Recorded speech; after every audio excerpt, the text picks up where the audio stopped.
O tema da nossa aula de hoje é regência verbal. Então, nós vamos estudar mais um pouquinho sobre os verbos. Regência verbal é o estudo da relação, na oração, dos verbos e seus complementos. A palavra da oração que rege as outras chama-se regente e o complemento chama-se regido. No nosso caso, o nosso regente vai ser o verbo e nós vamos estudar como eles se relacionam com seus objetos diretos, objetos indiretos e adjuntos. Então, nós vamos ver aí um pouquinho. No livro de vocês. Como você notou, o uso do objeto direto ou do objeto indireto, assim como da preposição que estabelece a regência verbal, não é livre. As construções já estão fixadas na língua. Foi por essa razão que a Joaninha empregou a construção assistir ao desenvolvimento, no sentido de presenciar, ver, o desenvolvimento acontecer. Da mesma forma, utilizamos gostar de, referir-se a, sonhar com, pois esses verbos necessitam de complementos introduzidos por preposições específicas, nossos objetos indiretos. Isso não significa, contudo, que esse uso seja rigorosamente seguido em todas as situações de comunicação. É comum que, no dia a dia, em contextos menos formais, as preposições deixem de ser empregadas, como vemos no terceiro quadrinho desta tira da ilustradora mineira Bianca Reis, no qual assistir foi usado com o verbo transitivo direto em lugar de indireto.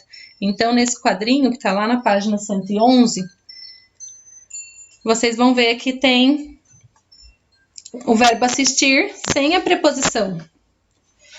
Porém, não é um uso comum. Isso acontece na fala, no dia a dia, mas em situações formais e na escrita formal é necessário que ele tenha a preposição. Todos os verbos têm uma preposição específica? Não. Mas alguns, já pela história, como nós lemos, eles têm as que são as preposições fixas e é com elas que eu tenho que usar. Vamos dar uma olhadinha nessa situação. Mas antes disso, mais uns exemplos aí sobre os termos regentes e os termos regidos. 1. Ele mora em outra cidade. Isso implica mudança de horário. Nós iremos ao passeio. Então, nós temos os verbos como os termos regentes e os complementos como termos regidos. Porque é o verbo que está direcionando os seus complementos. Então, é como se fosse realmente uma orquestra, na qual eu tenho o regente, que é o maestro, que ele rege os outros elementos da orquestra. Então, é ele quem decide que horas um vai tocar e que horas que vai ser o outro. É a mesma coisa aqui, é o nosso verbo que define o caminho dos seus complementos. No livro de vocês, páginas 112 a 113. O verbo assistir. O significado desse verbo modifica-se dependendo da regência. A seguir estão seus dois sentidos mais comuns. Então, o primeiro sentido, de presenciar e ver. Quando ele está no sentido de presenciar ou de ver algo, eu preciso da minha preposição a. Assistimos ao desenvolvimento da tecnologia. Então, meu objeto indireto. Já quando o verbo assistir está no sentido de socorrer, ajudar ou prestar assistência, ele é um verbo transitivo direto, então ele não vai ter preposição. Os enfermeiros assistiam os doentes. Nesse caso, eu não estou falando que os enfermeiros estavam parados lá olhando para os doentes, eles estavam ajudando os doentes. Então, quando está nesse caso, eu não uso a preposição. Mas, no sentido de ver algo, eu tenho que usar a preposição a. Sempre a. Então, se o meu objeto direto começar com outro a, vai virar uma crase. Então, vai ter o acento grave. E se for a junção da preposição a com o artigo o, vai ficar ao. Muito bem. Perceba-se, atualmente, nas comunicações menos formais, uma tendência ao uso de assistir como verbo transitivo direto para indicar ambos os sentidos. Então, como na língua falada, alguns elementos são omitidos ou eles são modificados, isso ocorre. Mas tem que lembrar que, por enquanto, na escrita, o verbo assistir vai se apresentar assim. Dois verbos agora, chegar e ir. A norma padrão recomenda o uso da preposição a para introduzir o adjunto adverbial de lugar desses dois verbos intransitivos. Ele é um verbo intransitivo porque ele tem sentido completo, mas geralmente a gente coloca um adjunto adverbial para caracterizar que é o lugar para onde se está indo ou para onde você está chegando, certo? Então, vejam só os exemplos. Meus amigos chegaram ao sítio. Então, eu tenho que usar a preposição a também. Na semana passada, fomos ao teatro. Então, novamente, a preposição a, para fazer a ligação aí. Contudo, nas comunicações informais, os brasileiros têm feito uso frequente da preposição em. Na semana passada, fomos no teatro. Isso acontece no dia a dia, mas por enquanto, na escrita formal, na língua formal, nós temos que usar o a. Quem vai, vai a algum lugar. Quem chega, chega a algum lugar. Então, tem que usar o a. Esquecer e lembrar.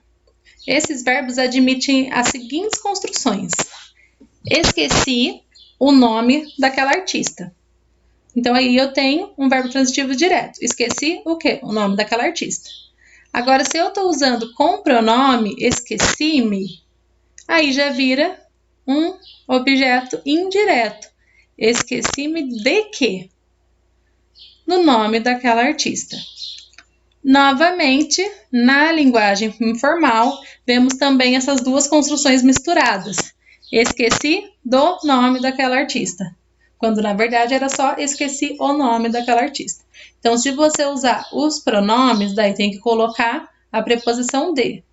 Agora, se o verbo estiver conjugado sem o uso dos pronomes, então eu posso colocar direto o meu objeto. Pagar e perdoar. Esses verbos costumam ter objeto direto quando o complemento deles é uma coisa. Quando o complemento é uma pessoa, o objeto é indireto. Ou seja, quando for uma pessoa, eu vou precisar de preposição. E novamente eu vou usar a preposição a. O turista pagou a corrida ao taxista. Então, a corrida era coisa, não precisava de preposição. Ao taxista, o taxista é uma pessoa, então precisava de preposição, coloquei a preposição a. Ah, professora, mas e esse a na frente de corrida? É apenas um artigo, não é uma preposição. O funcionário pagou o boleto. Então, pagou uma coisa, eu coloco direto. Agora, o secretário pagou ao palestrante, então ele pagou alguém. Então, eu preciso colocar a preposição, porque o palestrante é uma pessoa. Hoje, a construção pagar alguém tem uso frequente na língua coloquial. O secretário pagou o palestrante. Porém, na língua formal, isso estaria incorreto, porque o palestrante é uma pessoa, então eu preciso da preposição a. Preferir. É um verbo transitivo direto e indireto. O jovem preferia o rap ao samba. Então, eu prefiro uma coisa à outra. Na linguagem informal, é comum o emprego de que e do que no lugar da preposição a. Prefiro maçã que banana, ou prefiro maçã do que banana. E também se verificam com frequência o pleonasmo, que é a repetição, e até mesmo a hipérbole, que é o exagero. Prefiro muito mais maçã que banana. Então, esse muito mais está um pleonasmo, estou repetindo a mesma coisa. Prefiro 1000 vezes maçã que banana. Estou exagerando quando eu digo 1000 vezes. Porém, no uso formal teria que estar prefiro maçã a banana. E é isso. Qualquer dúvida, deixe nos comentários. O estudo da regência verbal está no livro de vocês, na página 111 até a página 113, e também a matéria do roteiro dessa semana.